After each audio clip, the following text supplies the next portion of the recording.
Isang araw sa makabagong panahon, may isang mag-aaral na nagbabasa ng aklat na kasaysayan at kalayaan. Habang siya'y nakatulog, dinala siya sa mundo ng kasaysayan ng Pilipinas.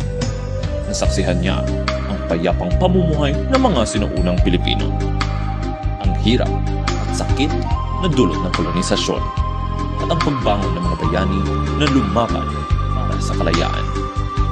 Sa bawat sayaw ay ipinapakita ang iba't ibang damdamin, kaligayahan, tapang, at tagumpay. Kalayaang pinaglaban, bukang bibig mong binibigkas, kasarinlay nakamtan dahil sa dugong ibinuwis. Kasama ng mga luha, taghoy, pagod at hinagpis. Nahan ka na sa iyong kinalalagyan, sa gitna ng makabuluhat, makulay mong kasaysayan. Ipadama at ipagbunyi at panatiling laging gising, makabayang mithiin ng puso, diwa't damdamin. Malaya ka na, Pilipino, kagitingan mo'y isisigaw sa buong mundo.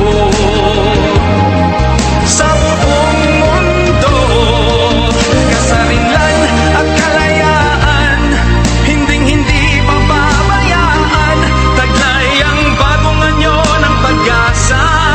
Pilipino, aking kapatid, mabuhay ka.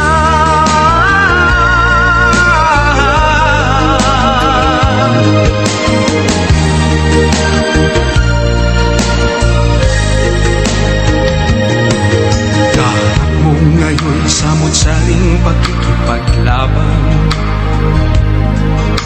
upang kapayapa ay makamtan at magapi ang kahirapan.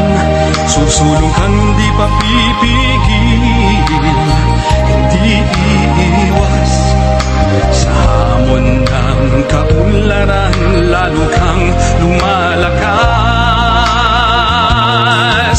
Malaya ka na, Pilipino, kagitingan mo'y isisigaw sa buong mundo. Sa buong mundo, kasarinlan at kalayaan, patuloy kong ipaglalaban, taglay ang bagong anyo ng pag-asa.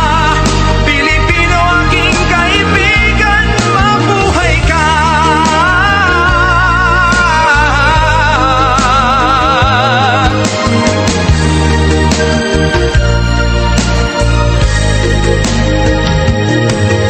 Mula noon hanggang ngayon, sa Mindanao, Visayas at Luzon, kabayanihan mo'y nanaig, pagkat tinangbay ay iniibig, iniibig. Malaya ka na, Pilipino, kagitingan mo'y isisigaw sa buong mundo.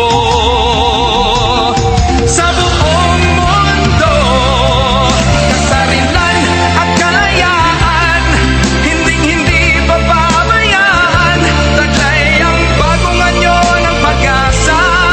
Pilipino, aking kababayan, mabuhay ka.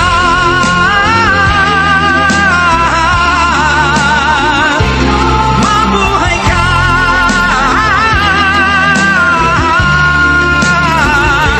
Mabuhay ka. Sa huli, bumalik siya sa realidad at napagtanto na ito'y isang panaginip lamang.